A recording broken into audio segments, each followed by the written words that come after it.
नमस्कार साथियों। आज हम बात करेंगे राजनीतिक सिद्धांत के प्रकारों के बारे में। और हमने कल बात करी थी राजनीतिक सिद्धांत क्यों ज़रूरी हैं और इनका क्या महत्व है। तो आज हम बात करेंगे इसके सिद्धांत, राजनीतिक सिद्धांतों के प्रकार। तो राजनीतिक सिद्धांत क्यों आवश्यक थे वो हमने बता दी कि पॉलिटिकल साइंस को अपने आप में एक अलग विषय बनाने के लिए और इसमें जो प्रशासक हैं उनकी नीतियों को कंट्रोल करने के लिए या किस हिसाब से अपने लक्ष्य को प्राप्त करें उसके आधार पर इसकी ज़रूरत होती है सिद्धांतों की। आज हम बात करेंगे कि सिद्धांतों के बारे में। तो राजनीतिक सिद्धांत से जो अभिप्राय है वह राजनीतिक और राजनीतिक समस्याओं के बारे में विविध पक्षों का तथ्यों के आधार पर विवेचन करना या विभिन्न राजनीतिक समस्याओं का समाधान प्रस्तुत करना, ये राजनीतिक सिद्धांत माना जा सकता है कि राजनीति में और जो भी समस्याएं और जिनके भी उनके पक्ष हैं उनके तथ्यात्मक आधार पर विवेचन करना और इनकी समस्याओं का समाधान प्रस्तुत करना राजनीतिक सिद्धांत के अंतर्गत आता है।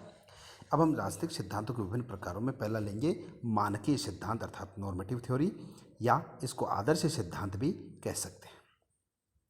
इस सिद्धांत के अंतर्गत इसे परंपरागत अथवा शास्त्रीय सिद्धांत भी कहा जाता है। इसमें राजनीतिक व्यवस्था के बारे में मस्तिष्क में कल्पना कर ली जाती है। इसमें राजनीतिक सिद्धांतों के बारे में मस्तिष्क में कल्पना कर ली जाती है और फिर उस कल्पना को एक रचनात्मक रूप देने का प्रयास किया जाता है, जैसे प्लेटो ने किया हो। दार्शनिक राज्य की कल्पना उन्होंने करी और एक कल्पित आदर्श राज्य का संरचना प्रस्तुत करी, जिसमें शुभ और अशुभ में भेद करने वाले मूल्यों से सरोकार करके निर्देशन को इन्होंने प्रधानता प्रदान करी। विवेक या तर्क बुद्धि का इसमें प्रयोग किया जाता है, उचित अनुचित की जांच की जाती है। इसके विचारक अपने आप को किसी न किसी रूप में तात्कालिक राजनीतिक समस्याओं का स्थायी शाश्वत समाधान प्रस्तुत करने वाले मानते हैं या अपने आप को इसके लिए प्रतिबद्ध मानते हैं। उन्होंने मानव जीवन और समाज के लक्ष्यों और मूल्यों की ओर अपना ध्यान लगाया। अर्थात जो नॉर्मेटिव थ्योरी है वो एक काल्पनिक थ्योरी हो सकती है और ये ऐसा माना जा सकता है कि जो इसके प्रणेता हैं वो अपने आप में किसी न किसी समस्याओं को इस आधार पर मानते हैं कि हम इन समस्याओं का निराकरण प्रस्तुत कर देंगे। अब इस सिद्धांत की कुछ विशेषताएं हैं मानकीय अथवा आदर्श सिद्धांत की, जिसमें पहली है नैतिकता एवं राजनीतिक मूल्यों पर विशेष बल। राज्य एक नैतिक संस्था है जिसका उद्देश्य व्यक्ति को नैतिकता के मार्ग पर निरंतर आगे बढ़ाना। दूसरी है तर्क एवं कल्पना पर आधारित आदर्श तर्क एवं कल्पना से संबंधित होने के कारण अनेक बार वे यथार्थ एवं व्यवहार से अलग हो जाते हैं। अर्थात वास्तविकता क्या है और व्यवहार में क्या है उससे अलग हो जाते हैं। प्लेटो एक आदर्श राज्य की और दार्शनिक शासन की कल्पना करता है। रूसो की सामान्य इच्छा, कांट का नैतिक प्राणी, हीगल की विश्व आत्मा और ग्रीन का शाश्वत चैतन्य इसके उदाहरण हो सकते हैं। तीसरा है अपरिष्कृत परंपरागत पद्धतियाँ। अपरिष्कृत यानी जो परिष्कृत नहीं है, क्लीन नहीं है, साफ नहीं है, स्पष्ट नहीं है। परंपरावादियों की अनुसंधान तथा विश्लेषण की प्रमुख विशेषताओं में ऐतिहासिक और विवरणात्मक, विश्लेषणात्मक और आदर्शी उपदेशात्मक है। वर्णनात्मक, परिणामात्मक ये विश्लेषणात्मक के अंतर्गत आते हैं और ये दोनों वर्णनात्मक और परिमाणात्मक एक दूसरे के विरोधी नहीं थी उस समय। अर्थात एक तरह से हम कह सकते हैं कि जो पद्धतियाँ बताई परंपरावादियों के अनुसार अनुसंधान तथा विश्लेषण की प्रमुख पद्धतियाँ, विश्लेषण की जो पद्धतियाँ उसमें ऐतिहासिक, विवरणात्मक है और विश्लेषणात्मक है, आदर्शात्मक, उपदेशात्मक है, लेकिन ये एक दूसरे के विरोधी नहीं है। चौथी है कानूनी, औपचारिक तथा संस्थागत अध्ययन की प्रमुखता। अर्थात इस पद्धति में औपचारिकता का ज़्यादा महत्व दिया जाता है, संस्थागत अध्ययन की ज़्यादा बात कही जाती है। अगला है चिंतन में व्यक्तिनिष्ठता के तत्व की प्रधानता। अर्थात व्यक्ति एक तरह से अपन ये मान सकते हैं कि व्यक्ति पूजा। अर्थात ये कह सकते हैं कि इसमें जो व्यक्ति जिस सिद्धांत का प्रणेता होता है ऐसा मान लिया जाता है कि वह व्यक्ति ही इस समस्या का भी समाधान कर देगा। परंपरावादी राजनीतिक सिद्धांत के निर्माता Plato, Rousseau, Kant, Hegel, Green, Bosanquet, Laski, Oxford, Levi Strauss, Hannah Arendt आदि हैं। परंपरागत राजनीतिक सिद्धांत का अगर मूल्यांकन किया जाए तो यह एक अमूर्त, निगमनात्मक, काल्पनिक और इस नाते अवैज्ञानिक होने के कारण परंपरागत राजनीतिक सिद्धांत की आलोचना की जाती है। मूल्यभारिता या लक्ष्य अभिमुख है और इसलिए इसके व्यवहारिक सिद्धांतों की जांच नहीं की जा सकती। परंपरावादी विचारक पारस्परिक राजनीतिक सिद्धांत के ह्रास के पतन से दुखी हैं। जो परंपरावादी विचारक हैं वो पारस्परिक राजनीतिक सिद्धांत का जो कमियां या खामियां आ रही हैं उससे दुखी हैं और उसका पुनरुत्थान अर्थात बदलाव चाहते हैं, दोबारा चाहते हैं। उनकी दृष्टि में इसके बाधक तत्व हो सकते हैं व्यवहारवाद, इतिहासवाद, नैतिक सापेक्षता तथा तकनीकी क्रांति। उनके अनुसार आधुनिक राजनीतिक वैज्ञानिकों ने मूल्यों तथा आदर्शों से अपने आप को अलग कर लिया और इस कारण से यह अराजनीतिक हो गई। अब है दूसरा एम्पिरिकल थ्योरी अर्थात आधुनिक सिद्धांत या आनुभविक सिद्धांत, अर्थात इसमें एक ऑब्जर्व किया जाता है, तथ्यों के आधार पर विश्लेषण किया जाता है, तो ये अनुभविक सिद्धांत है।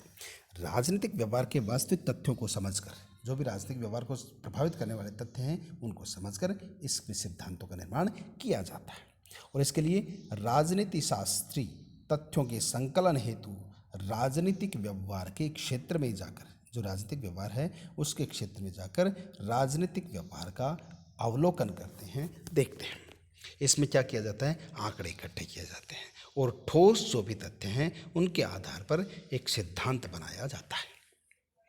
इस प्रकार स्थापित सिद्धांतों को हम आनुभविक सिद्धांत कहते हैं और इनका सीधा संबंध प्रचलित राजनीतिक वास्तविकताओं से रहता है।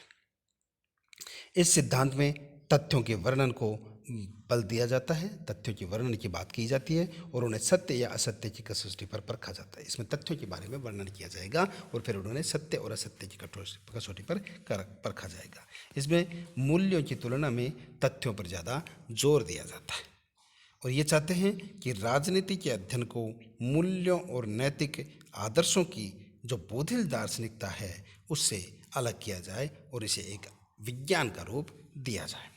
विज्ञान और तकनीकी का इसमें विकास होता है। फ्रांस के वैज्ञानिक काम्टे ने निश्चयवाद, पॉजिटिविज्म की नई दिशा दिखाई। इसमें निश्चयवाद को, जो काम्टे था उन्होंने निश्चयवाद को, पॉजिटिविज्म को नई दिशा दिखाई तथा सामाजिक व राजनीतिक सिद्धांत शास्त्रियों को यह सुझाव दिया कि वे राजनीति का अध्ययन निश्चयवादी वैज्ञानिक अर्थों में कर सकते हैं।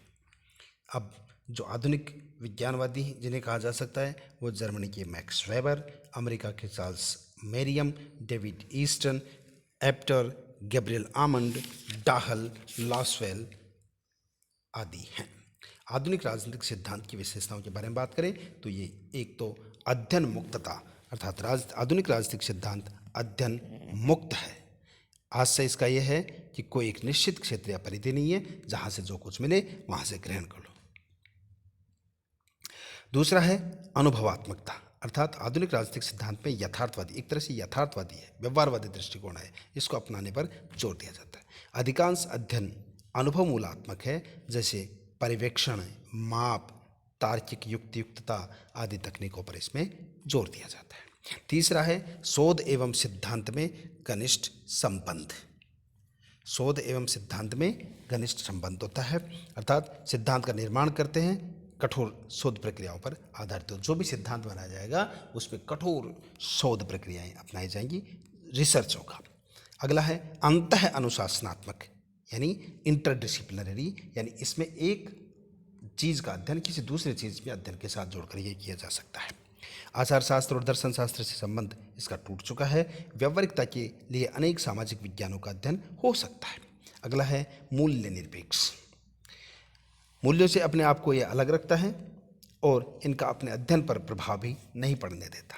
उसके आचरण में बौद्धिक निष्पक्षता एवं सत्यनिष्ठता पाई जाती है। अगला है अनुशासन की स्वायत्तता एवं विकास के प्रति जागरूकता, यानी जो विषय है उसको स्वायत्तता प्रदान कराने की बात की जाती है और जो भी डेवलपमेंट होगा उसके प्रति यह सिद्धांत जागरूक रहेगा, अर्थात बताता रहेगा। चारों ओर जो भी राजनीतिक सिद्धांत के निर्माण हो रहे हैं उसमें स्थायित्व, व्यापकता, विश्वसनीयता आदि के विषय में इस पर परिचर्चा की जाती है। वे राजनीतिक तथ्यों और निष्कर्षों में एक संबद्धता, आपस में इंटरलिंक्ड एवं क्रमबद्धता लाना चाहते हैं। यानी जो राजनीतिक तथ्य हैं और निष्कर्ष, तथ्य प्लस निष्कर्ष, इनमें एक कनेक्शन चाहते हैं। अगला है एक मौलिक समाज विज्ञान के रूप में उदय। आधुनिक राजनीतिक सिद्धांत अपने को समाज विज्ञानों की एक कड़ी के रूप में विकसित करना चाहता है। जो आधुनिक राजनीतिक सिद्धांत है वो समाज विज्ञानों में एक योजक कड़ी के रूप में विकसित करना चाहता है, ताकि विभिन्न विषयों को महत्वपूर्ण दिशा निर्देश दे सके, अर्थात ये अपने आप में आदेशित कर सके कि राजनीतिक वैज्ञानिकों में अरस्तु, न्यूटन, डार्विन आदि के रूप में कार्य करने की भावना पाई जाती है। इसके लिए वे अपने आप में विशिष्ट क्षेत्रों की विशेषता भी रखते हैं और उसको विकसित करना पसंद करते हैं। अगला है व्यापक समस्याओं का मूल्यांकन एवं समाधान। आधुनिक राजनीतिक शास्त्री या आधुनिक सिद्धांतवेता एक समस्याएं, जो भी विश्व स्तरीय समस्याएं हैं राजनीति के क्षेत्र में आने वाली, उनका मूल्यांकन करना चाहते हैं गुणावगुण के आधार पर, और उनका समाधान प्रस्तुत करना चाहते हैं। विकासशीलता। आधुनिक राजनीतिक सिद्धांत एक विकास की प्रक्रिया पर दौड़ रहा है और इसके निर्माण में कितना समय लगेगा ये अभी कहना अतिशयोक्ति होगी, निश्चित नहीं है। व्यापक रूप से विभिन्न सिद्धांतों का निर्माण हो रहा है, लेकिन वे तो एक उपागम है, और इसका अर्थ ये नहीं है कि सिद्धांतों का निर्माण संभव ही नहीं है। सिद्धांत बनाना संभव है, ये कह रहा है कि एक तो उपागम है। उपागम में क्या होता है कि उपागम में दृष्टिकोण और उपागम में मानकों का समूह होता है, जो समस्याओं का लेते हैं और जो भी सुझाव हैं, जो भी आते हैं उनको छोड़ते भी हैं, साधन सामग्री इकट्ठी करते हैं और उनको छोड़ते भी हैं। तो ये कह रहा है कि अभी ये उपागम की दृष्टि पर है, सिद्धांत बनाना अभी तक नहीं हो रहा है, निर्माण चल रहा है, लेकिन ये भी नहीं कि असंभव है। इसका निर्माण सुनिश्चित है, लेकिन समय अवधि का पता नहीं, कितना टाइम लगेगा ये पता नहीं। आधुनिक राजनीति विज्ञान के निर्माता कौन कौन से हैं? David Easton, Lasswell, Karl Deutsch, Herbert Simon, Riggs, Maurice Duverger, Michels तथा Merton, Arnold Bagehot, Meehan, Kaplan, Robert Dahl और कैटलिन। अनुभविक मूल्य निर्माण की चरण। क्रियात्मक परिकल्पना का निर्माण होता है। इसमें जो अनुभविक निर्माण है उसमें विभिन्न चरण हैं। तो पहले तो क्या होगा, एक परिकल्पना, क्रियात्मक परिकल्पना का निर्माण किया जाएगा, अर्थात जिसका अध्ययन करना है उसका चयन किया जाएगा। दूसरा है तथ्यों का निरीक्षण तथा संकलन किया जाएगा, और फिर जिस चीज़ का अपने को अध्ययन करना है उसके लिए फैक्ट्स इकट्ठे किए जाएंगे और उनका निरीक्षण किया जाएगा। तीसरा है जो भी हमने तथ्य इकट्ठे किए उनका अलग अलग डिवाइडेशन किया जाएगा और उन्हें श्रेणीबद्ध या सारणीकरण में जमाया जाएगा। फिर अगला है वैज्ञानिक सामान्यीकरण तथा तथ्यों का प्रतिपादन। फिर इसमें साइंटिफिक जनरलाइजेशन किया जाएगा तथा जो फैक्ट्स हैं उनको प्रस्तुत किया जाएगा, और इसके आधार पर हम इसके विभिन्न चरणों को समझ सकते हैं। अब कई बार प्रश्न ये आ सकता है हमारे सामने कि तथ्य होते क्या हैं? तो तथ्य किसी वस्तु के गुणों के पर्यवेक्षित समूह या सेट होते हैं। किसी वस्तु के गुण हैं, उनका एक समूह या सेट है जो राजनीति विज्ञान के तथ्यों पर अध्ययनकर्ता के दृष्टिकोण को प्रभाव, इस पर दृष्टिकोण, अध्ययनकर्ता के दृष्टिकोण का प्रभाव भी पड़ता है। तथ्य प्राकृतिक विज्ञानों में निश्चित होते हैं, सुस्पष्ट होते हैं, लेकिन राजनीति विज्ञान और अन्य समाज विज्ञान में ऐसी निश्चितता और सुस्पष्टता नहीं होती, अर्थात यहाँ पर स्पष्ट तथ्य नहीं हो सकते। तो इस प्रकार हम कह सकते हैं कि जो पॉलिटिकल थ्योरी है उसके दो एम्पिरिकल थ्योरी और एक नॉर्मेटिव थ्योरी के आधार पर हम राजनीतिक सिद्धांत को समझ सकते हैं। धन्यवाद।